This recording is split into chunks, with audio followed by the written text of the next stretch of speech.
I won't tell you the exact location of the event, as what we did was highly illegal, and on top of everything else, I don't need a criminal investigation on my hands. I would also like to stress that our intentions were innocent. We really were only there for scientific research, all of which had been signed off by the relevant authorities, and we certainly meant no disrespect. Desecration was never on our agenda. But things don't always go to plan. Since the sunken wreck was a designated war grave, it is completely closed to tourism and off-limits to morbid thrill-seeking. Permission is required to study it, and even then, only from the outside. No living person is allowed inside that ship. I had been part of the project for some time. The control rooms were located on a floating platform above the wreck, and our primary purpose was to investigate the ship and its overall condition, and if possible, to determine the integrity of the vessel itself. There was still fuel in there, and if there were going to be any leaks, we needed to know. A marine biologist and a military historian from the local university had been piggybacked onto our investigation for good measure. We had completely mapped the external surface using sonar and had had some success sending small rovers into the first 2 decks. We didn't expect to find too much in those floors due to the sediment build-up, and the oxygen levels were high enough to have destroyed anything organic that could be there. The pictures and videos we got back largely resembled a ship-shaped reef, crustaceans, plants, and the occasional fish. There was nothing to suggest that humans had ever lived there, and only the square rooms and doorways gave it away. The lower portion, decks 3 and below, could be a different ballgame though. It was believed that the oxygen levels were lower down there, and there could possibly be less sediment too. Maybe we could find something more interesting. Unfortunately, the first rovers we tried to send that low proved to be problematic. We had to release the cables ourselves, making it difficult to get them out again as the wires had a tendency to get caught up. Our solution to this was a new robot with a self-winding cable. Though piloted from above, this little guy travelled along under its own steam, winding and unwinding as necessary, and was much more reliable. An expensive, but very welcome addition to the team. Before the incident, we had sent the rover in on 2 occasions and had made some decent headway. The video it sent back was exciting: clothes hanging on hooks that would never have survived on the upper decks, paper with the writing still legible. For the first time, this relic actually looked like a ship, rather than a strange museum, a place where sailors had lived and died. We were in the control room, watching the screen. The rover was drifting slowly through what looked like a mess hall. We could make out the tops of tables above the sediment which artificially raised the ship's floor. A few still had ceramic plates on them. Alan, the rover's operator, shook his head in wonder. "Crazy," he murmured.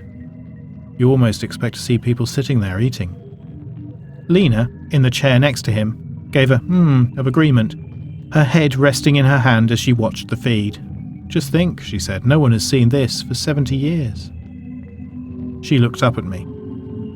"Do you think we're likely to see any remains?" Now generally that was a subject we tried to avoid, but on these lower decks it was a more pertinent question than on previous missions. "I doubt it," I said. "The sediment has probably buried anything that's left. And if we did find anything, we'd drift right on past. We were there to document the ship, not bodies." On the screen, a doorway grew closer. Lena looked down at the map on the desk in front of her. "Well, this corridor leads down to one of the fuel tanks. But there's also an officer's cabin off to the side." "Okay," I said. "Alan, if you can get in there, take a quick look in the cabin first. Take a sample of the sediment for Catherine, and then we'll check the tank." Catherine was a marine biologist interested in the kind of life forms that we might find in such a low oxygen environment. She appeared at that moment with a tray of tea for all of us and grinned at me. "You bring me stuff, I bring you stuff." And she placed the tray down and looked at the screen. "Nice." The rover moved gently through the doorway of the cabin, its flashlight moving slowly over the contents inside, the tops of cupboards, a bed, a sink. "Oh my goodness," gasped Catherine. "Did you see that? The light reflected there. Is that a mirror?" Alan piloted the rover closer to the sink and up. Catherine was right. There was a mirror hanging over the sink, and it was miraculously still clean enough, at least in a few places, to see a reflection of our little robot. "Take a look at yourself, buddy," grinned Alan. We all smiled at the image, and then all flinched. "What was that?" said Lena.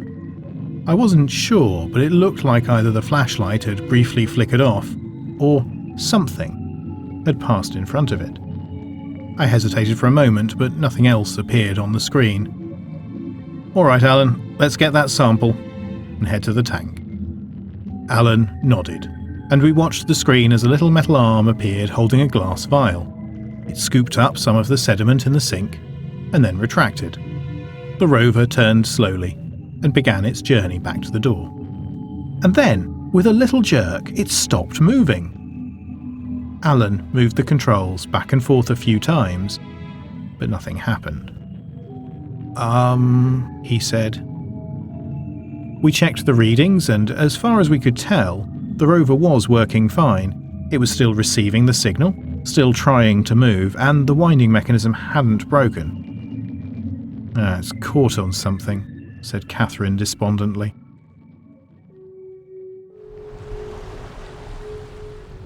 After that, there was a lot of discussion. The law was clear. We couldn't go in after it. But my position is this, said Lena. Ethically, we're not doing anything wrong. We need that rover to investigate this ship and determine whether it's a danger to the surrounding environment. And if we lose this one, who knows when we'll get another. We're not here to kick up sediment and steal bones. We're not taking selfies and laughing at the dead. If we go in and get the bot, we will be doing something illegal. But I don't believe we'll be doing anything wrong. I glanced at Alan. The look on his face made it very clear that, although nervous about the consequences, he agreed with Lena. He loved that little rover. Catherine cleared her throat. I would rather like my samples. She looked at me. But you're in charge here, Jamie, and if you decide that we should leave it, I won't make a fuss. I sighed and rubbed my face. This was a bad idea. Such a bad idea. If we got found out, But I wanted the rover back too. All right, I said, I'll go. You'll all stay up here. The fewer of us that do this, the better. I'll go straight in, unhook the bot from whatever it's stuck on, and then get the hell out of there. We moved quickly. An unexpected visit wasn't particularly likely, but we were all on edge from the moment the decision was made and wouldn't be calm until the rover was free and I had returned to the surface. I suited up and dived into the water, descending quickly to the wreck. I followed the rover's cable down to the entry gap, and then hesitated. No one had been inside this ship alive, anyway, for 70 years, and I was about to break that trend. I swam in. There was a frisson of excitement in my chest as I moved through the rooms of the upper deck, my flashlight illuminating the rooms as I passed through. Exhilaration from my own scientific curiosity, certainly, but also undoubtedly from doing something forbidden. I was looking at things that weren't supposed to be seen. I reined in my constant temptation to leave the rover for just a little while and to explore on my own. This was a dangerous place to be, both because of the consequences of being discovered down here and because it was an unknown, unmapped environment, especially in the lower decks. I followed the rover's cable further down, barely squeezing through a gap more suited to a robot than a human in full scuba gear, and down onto the third deck. My heart pounded with excitement, and I couldn't deny that I would remember this as a highlight of my life, even if I could never tell anyone about it. Alan's voice came through over my radio. "Okay, Jamie, just a bit further to the mess hall, and then straight ahead." I gave a nod, even though he couldn't see me do so. Good, he said. "Nearly there then, be over soon." I suspected his reassurances were as much for himself as for me. I swam onwards through the hall, the gentle movement of my fins causing the sediment to swirl lazily up behind me, and I kept one hand loosely wrapped around the cable in case my vision became obscured. I paused as I approached the officer's cabin. The fuel tank was just down the way, I could get there and back faster than the rover could. Would it be so bad if I just went and took a look? Oh, stop it, I told myself. Free the rover and get out. Damage limitation. I moved tentatively into the room. The rover was a few feet away from the sink, its light shining up at the ceiling. Whatever had caught it had caused it to tip backwards somewhat. I moved over to it and peered down. There appeared to be something wrapped around the bot's metal arm, and as I reached down to remove it, I wondered what it could be and how it had become entangled so quickly. The visibility in the room wasn't great, as I had caused the long undisturbed sediment to swirl up around my face. I moved in a little closer, trying to prise whatever the thing was from the rover. It was pale, and it felt stiff, almost like roots under my fingers, gripping hard onto the metal. I started to wonder if I'd be able to remove it at all without a knife. And then, whatever it was suddenly sprang open, and there was a moment of perfect clarity as my flashlight fell fully onto the thing. The sediment in the water cleared for just a moment and allowed me to make out for the first time what had caught our rover. I don't remember much of my flight out of the ship. I swam faster than I ever had before, and the journey was just a flash of rooms and swirling sediment as I fled through the wreck. I kicked up to the first deck and out of the entry gap, barely managing to keep my head about me enough to avoid ascending to the surface too rapidly. My heart pounded as I pulled upwards until I broke the surface. I stripped my mask from my face, staring up at the sky, and took a moment to catch my breath before I made for the platform. Lena and Catherine were waiting for me on the deck. "What on earth happened?" asked Catherine, looking concerned. "You tore out of there like crazy." "Nothing," I gasped. Nothing happened. I just panicked a little." Lena gave me a friendly pat on the back. "Well, good job anyway.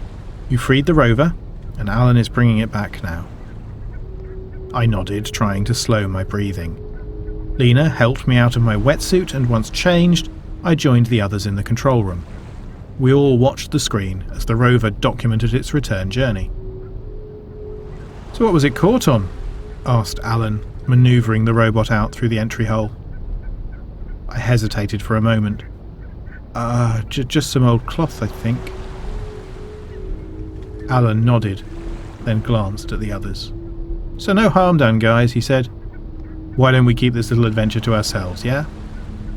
Lena and Catherine agreed with enthusiasm. Our little secret. I nodded, saying nothing.